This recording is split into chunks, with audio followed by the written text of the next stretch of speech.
What's going on, guys? Hey, we're back and we have a brand new International Legion video, man. So this is the Legion YouTube down here, International Legionnaires / Ukraine. I will tag them in the title and in the description. Please go follow or subscribe to their channel. So this says it's I believe the call sign of the guy is Shadow, and it says British veteran mastering new tricks. So I don't know exactly what this is about, but I was in the Legion. Maybe I can.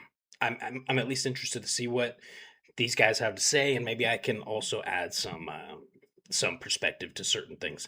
So before we jump into it, please like, share, subscribe. We have a ton of new people here in the YouTube. Okay. Ton of new subs. So thank you guys all for coming, man. I think it's really important that we keep Ukraine on the forefront of people's minds because especially in the climate of the world right now, there's a lot of chaos happening. And if you're not directly involved with Ukraine personally, it's very easy to forget that this is even happening over here with how much is going on in the world. So thank you guys for all the love. Please share these videos if you can. If you want a t-shirt, grab a t-shirt, help support me. And if you want to become a member, you can do that too. We've got the Flamingos over Moscow, which you guys seem to be loving these t-shirts, and then the Americans for Ukraine, or American for Ukraine. So let's jump into this video, guys. And I do want to say there's already a disclaimer on the screen here, but I want to give a disclaimer as well. The International Legion that I was in January, February, March, April of 2023 is not the same International Legion we're looking at today. That was a group of 1 through 6 infantry battalions, but really 1 through 4 were active. 5 and 6 were like training and logistics type stuff. I was in 1st Battalion, Charlie Company, 3rd Platoon, and it was a much different animal. It was very much in a hastily put together military outfit because of the shock and awe of the full scale invasion and the influx of foreigners wanting to help. So there were a lot of issues with it, frankly, but they've gotten it down a lot better in this in the new Legion. So let's see what's going on here. Well, they had a guessing game of what I would do when I retired, when we had a meal once. And someone said, oh, you're going to go and fight Russia and fly drones. The other answers were even crazier, shooting pirates off the coast of Somalia and things like that. So I don't think anyone who knew me was all that surprised.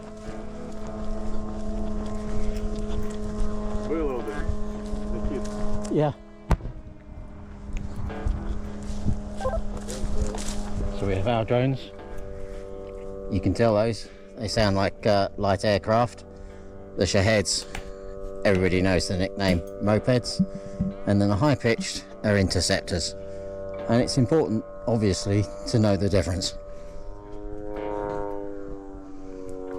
Hit in the far distance, and you can tell by the length of time it takes how far away that is. There we go. Nearly 30 seconds, maybe 10 kilometers. So, change of personnel. My friend Scrat's gone on leave. This is my friend Miko, Ukrainian friend. Hi. He has a he has a wife and a dog in Kyiv. Hi. His dog misses him very much. Not sure about the wife. But I have 2 cats also. Oh, 2 cats, but they don't give a shit. Cats never ever do. That's fair.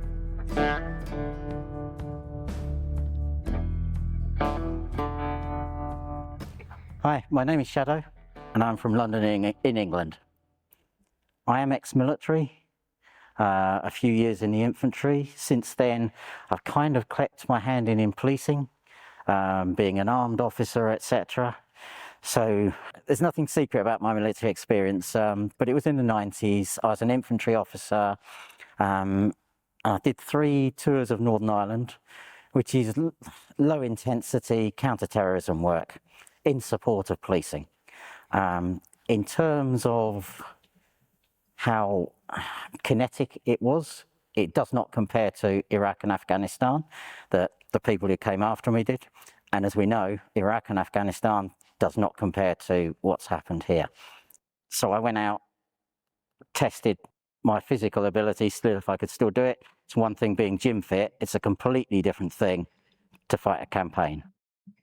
That is gold. If you don't get anything else from this video, man, that is a very good point, man. I've seen guys with massive beer bellies. They look extremely out of shape.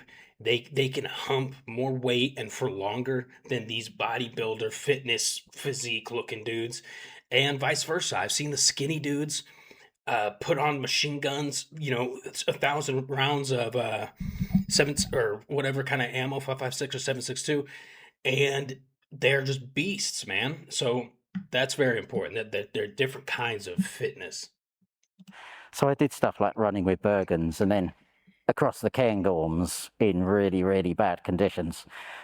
And once I knew I could do that, not just survive, but be a useful member of the team, I kind of decided, right, I should go. So after the physical side of things, where I knew I could do the job again, the hard bit is explaining to your wife why you want to go. I bet. And it was certainly in the early days, what the Russians were doing was well known throughout the country. It was newsworthy all the time. That has dropped off recently because the world is so chaotic, but that doesn't mean it's not been carried on. So she understood straight away. And I think everybody asks the same question, and it comes down to who you think you are. I've spent my career fighting bad guys. The Russians are the ultimate bad guy in this scenario. And someone has to step up, and if it's not me, who's it going to be?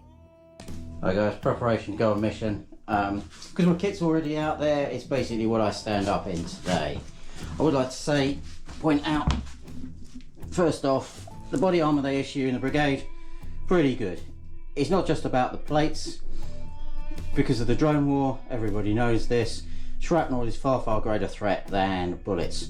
So, it's got neck armour, neck's obviously very, very vulnerable because of the veins, and it's also got groin armour, the coverage is good. And in addition to that, you have an armoured battle belt, like so. On that, it's got two tourniquets, one each hip in my case, two further tourniquets in the first aid kit, and there's another one in my assault pack. First aid kit, 3rd Assault Brigade, absolutely excellent for TAC Med as it's known here. In the pack itself, a couple of chest seals, a couple of packets of quick clot, all the bandages you'd need, the scissors and everything to do it. They spend more time on that than any other subject in BZ repair, and from my friend's experience, it pays dividends. So they equip you well, they train you well to look after yourself and your friends. Kazivac. So to avoid any confusion, most of the old International Legion was absorbed by 3rd Assault Brigade, which when it was switched into 3rd Assault Corps. And a lot of these, most of the International Legion was split off into these different teams within 3rd Assault Corps. So that's why you see he's talking about 3rd Assault Brigade. It's on the International Legion YouTube channel. He's wearing a 3rd Assault Brigade beanie, right? So it's one and the same at this point. It's a real problem here because of the threat of drones. Every Kazivac now from the front line is a mission that needs to be carefully planned, involving ground drones, a lot of coordination. The days of rocking up in a pickup, maybe back in 2022, long gone. So invest in first aid, invest in the training, and they do. So most of my food is already out there, but the Englishman's survival kit, tea. In this case it's Earl Grey, but there's already English breakfast tea out there. Vitally important. Everything that's happened has been a complete accident. I had a position with another unit expecting to be an assaulter, and 3 days before I was due to come, I'd had flights and everything booked, accommodation. They pulled the plug saying, oh, you're too old for us. And I was very lucky that the recruiter thought, yeah, I could still do the job, put me in touch with 3rd Assault. So I arrived having to do a fitness test on day 1. I'm curious if I know who this is. And then just went into the program. From there, I really did want to work in a Ukrainian unit. Large groups of foreigners have their own automatic limitations. Communication, obviously. So I did want to do that. I'm also a guy who's been in a small team environment. I didn't want to be a big organization. And when I missed out on a chance of like a recce assault unit, I actually leveraged a contact to try and get myself an interview. I was back in London recovering from an injury and dealing with a personal issue, and I missed that. So I've leveraged a friend, and out of the blue, after my CV was put out, someone from Air Defence said, "Oh yeah, he might be interested in us." So he has good contacts because air defense is one of the hardest jobs to get in Ukraine now because a lot of people want it. It's really sought after as far as opportunities after the war. There's Everybody's looking for air defense right now. Look at what's happening in the Middle East. Drones are only going to continue to get more and more lethal and more of a problem, and which means drone defense is only going to become more and more valuable. Spoke to him and we talked about the various options, and I said, yeah, combat role, and from there it's ended here. Ти як старша позиція виходиш, так? Так старша позиція зими. Так а що в мене саме? Ну, красивого, молодого. So I work in what's called a drone interceptor team, which is new technology, and Ukraine is clearly the world leader, and other countries have been finding out the importance. Лети по азімуту 218. Basically, if your enemy is throwing $70,000 missiles at you, you can't use interceptors costing $3 million to take each one down. So Ukraine, with its innovative ways, came up with a low-cost solution, and they are drone interceptors. So that's what I do. And the technology's only a little bit of a year old. I did a drone course in Ukrainian. It was an interesting few days, really interesting few days. But I'm a technician on that team, which means getting the drones ready, making sure they're charged. There's a certain amount of technical background you need, but not a massive amount. So the routine that we've got is like we rotate for the positions.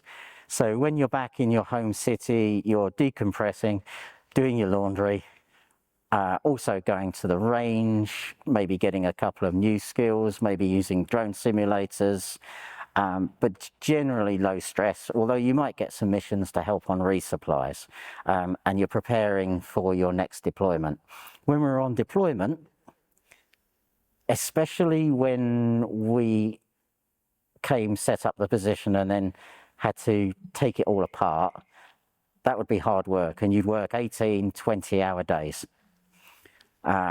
Just setting everything up, making sure all the drones are charged.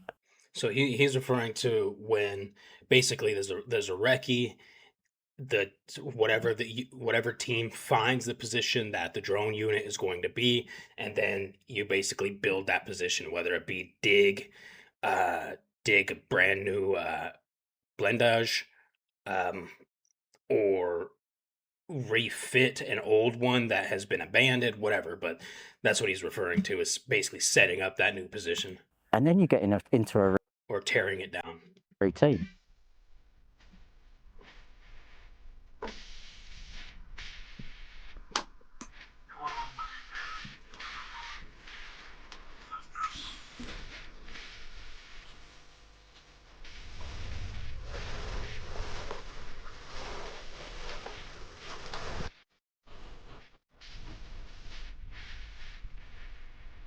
It's impressive, man. Wow.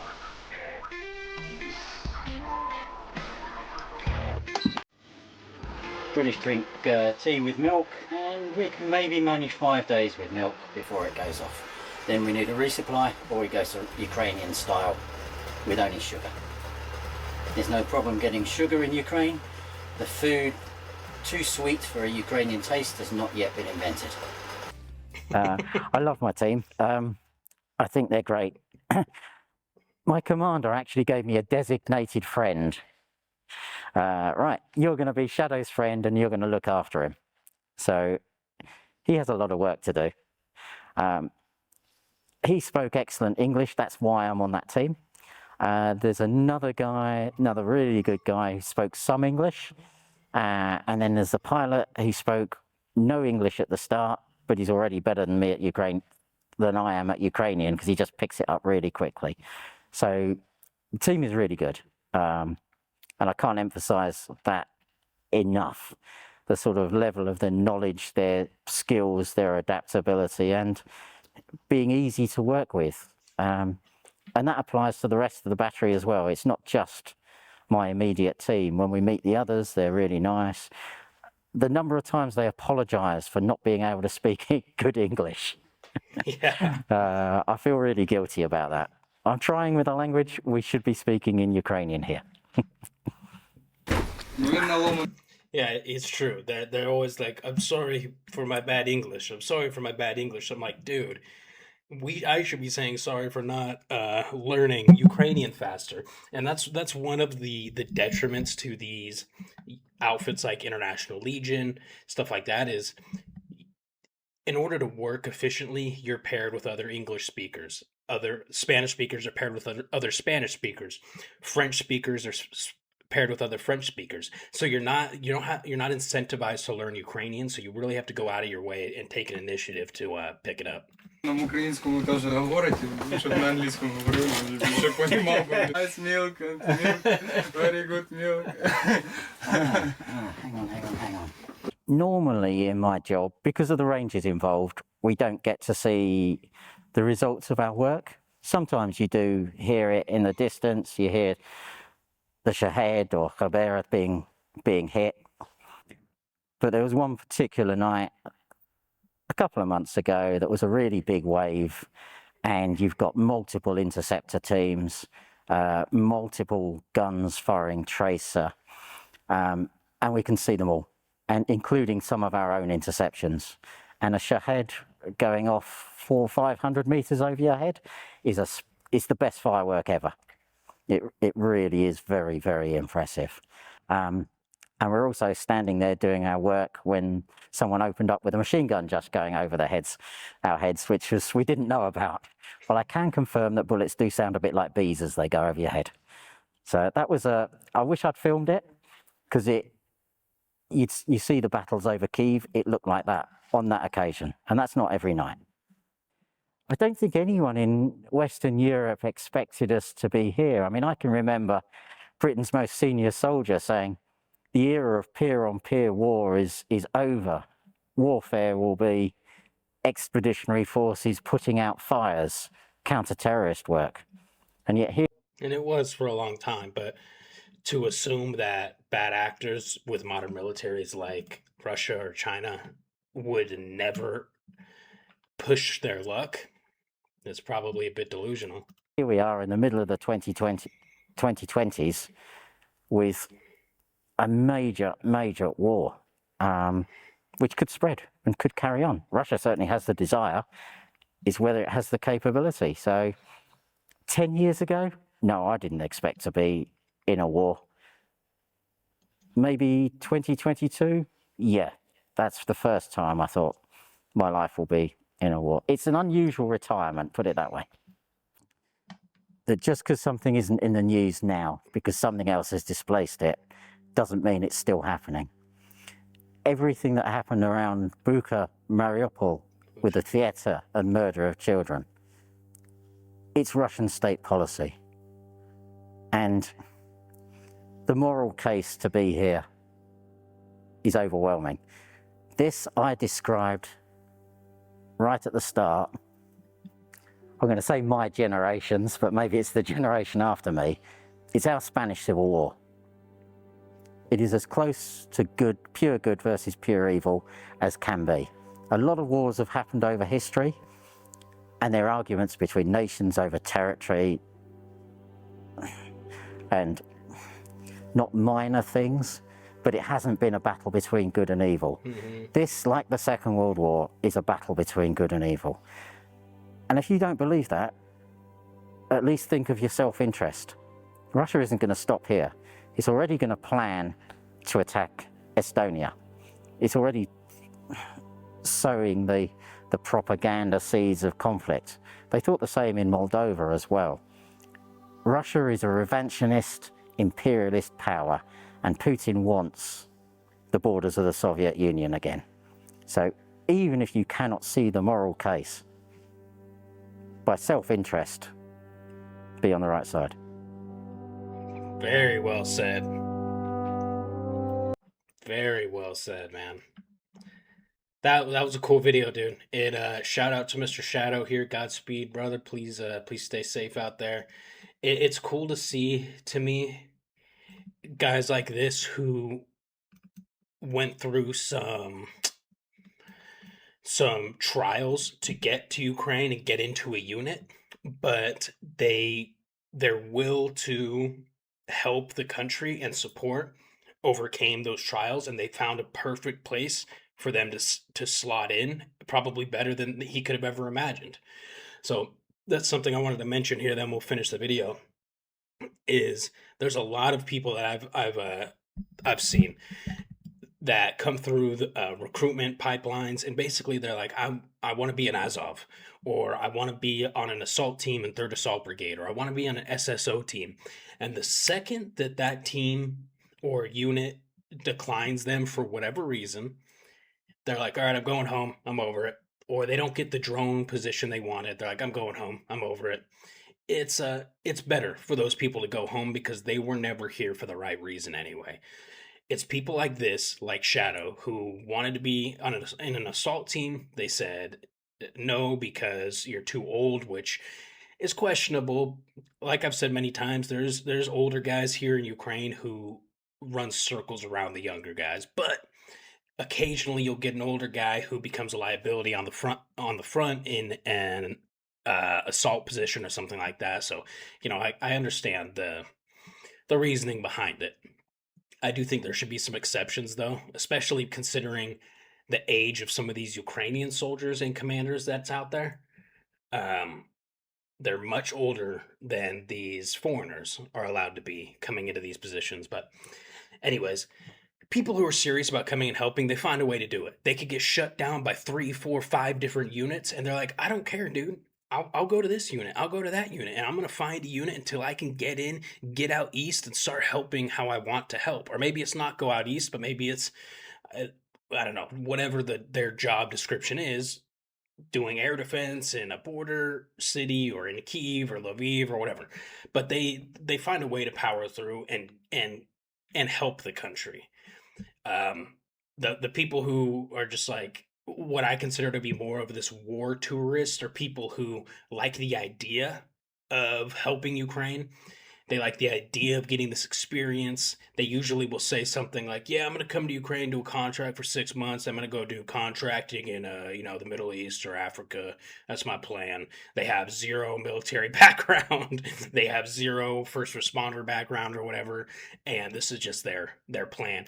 They end up in Ukraine. They usually drop out during training at some point if it's because it's not what they expect, or they get through training, they deploy to the front line, and after their first mission, they're like, yeah, I'm not doing this. This is not what I expected. This isn't like the movies where it's all gunfights and Navy SEAL breaching doors and shit. No, you're just running with your tail tucked between your legs, shooting at drones and screaming. So, I don't know. Great video. Again, check out this YouTube channel, International Legionnaires. I will link them in the description. And that's all I got. I love you guys. We'll see you in the next one.